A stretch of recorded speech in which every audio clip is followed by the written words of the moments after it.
खैरपुर ज़िलो पंहिंजो तक़रीबन ही 1.5 हफ़्तो थियो आहे त 1.5 हफ़्ते में 19 माण्हू जेके आहिनि अॼु सुबुह ताईं मरी चुका आहिनि, क़तल थी चुका आहिनि ऐं मुख़्तलिफ़ इलाइक़नि में 3 लाश ॿिनि जायुनि तां जेको आहे उहे लधा आहिनि। खैरपुर ज़िले में आख़िर इहा खूनी बाहि कीअं पैदा थी आहे, हिन वक़्तु असां भुटन जे ॻोठ में मौजूदु आहियूं ऐं हिननि भुटनि जा जेके आहिनि 3 खून थी चुका आहिनि त उन्हनि खां मालूम कयूं था त इहा खून रेज़ी छा थी आहे। धाड़ियल अहमदू नारे जो, साइनू नारे जो ऐं उन जा साथी तक़रीबन 18 हथियारबंद जिते ही असां वेठा आहियूं। इन खां मुंहिंजी पोइते मुंहिंजे भाउ जी औताक हुई, मुंहिंजे घरनि खां अॻियां मुंहिंजे औताक ते अची हमिलो करे मुंहिंजो हिकिड़ो भाणे जो गुलाम सरवर भुट्टो ऐं अहमद उर्फ़ करीम बख़्श भुट्टो ऐं हीअ हाणे जेको आहे मुंहिंजो भाउ मुजाहिद हुसैन जेको गाड़ी मोरीअ में ड्यूटीअ ते हो, ओॾां वापसि थी रहियो हो, जेके 6-7 हथियारबंद हुआ उन्हनि जेको आहे उनखे क़तल करे छॾियो प्रियाल लिंक रोड ते। इलाक़ो नोगाहिरा बणिजी वियो आहे। चौधारी ॾिसो पाण APC मिसाल ॻाल्हि। हाणे इहो ॿुधाइजो मूंखे त हे छो हथियार असां पंहिंजे हिफ़ाज़त लाइ धाड़ियल आहिनि। असांजा 3 माण्हू पहिरियां शहीद कया आहिनि पुलिस जे पलांद में। पुलिस जे पलांद में असांजा 3 मुड़ुस बेगुनाह क़तल कया अथऊं। हथूं था चवनि त माण्हू जो ठाव कयो असां।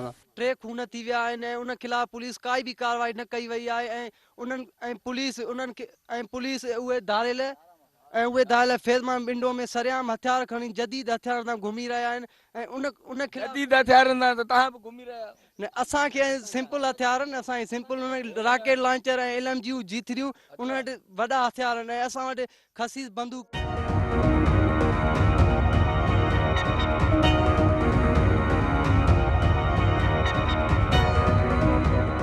टारगेट करे असांखे सायो करे मारियूं। असांजे तेल खणण वियो हुयो, हुनजो माण्हू मारियूं त हिन में अची असांजो मारियो।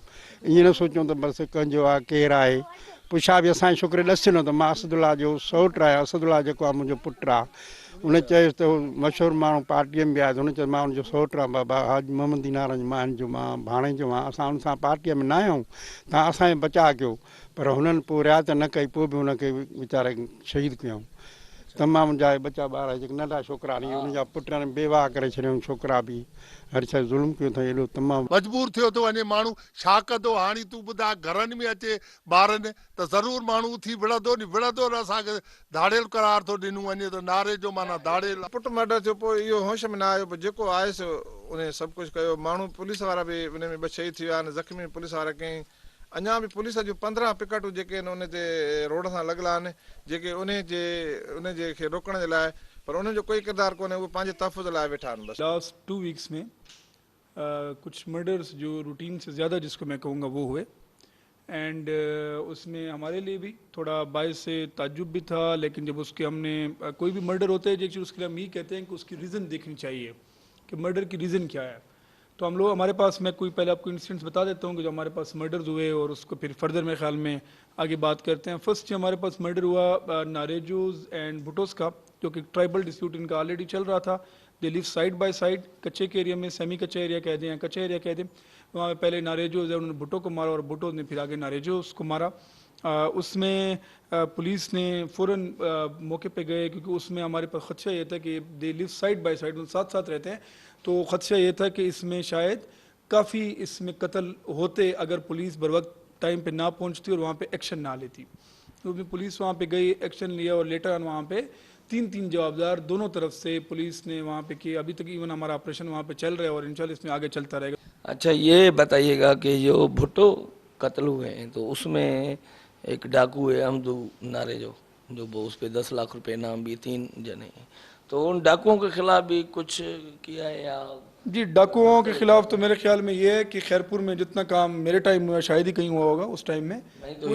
पूरे 10 मंथ्स में एक ही बार हमारे पास किडनैपिंग हुई, उसके अलावा किडनैपिंग नहीं हुई। आपकी भी नॉलेज में होगा, माशाल्लाह आप काफ़ी नॉलेज रखते हैं इस एरिया के हवाले से, कि वो अभी राइट नाउ डिस्ट्रिक्ट खैरपुर के न कच्चे में है न डिस्ट्रिक्ट खैरपुर में है, और वो जो एक हब बना हुआ है ओवरऑल जो 2-3 डिस्ट्रिक्ट का, जिसको आप कहें कि बफर जोन में जंक्शन है, वहाँ पे वो जाके छुपे हुए हैं और उधर तक शायद एक्सेस नहीं है इस वेदर में, वो लोग वहाँ पे सारे छुपे हुए हैं। वहाँ से वो तो निकल के हमले करते रहते हैं। नहीं, मेरे ख्याल में जी जो इसमें वो शायद हैं भी नहीं।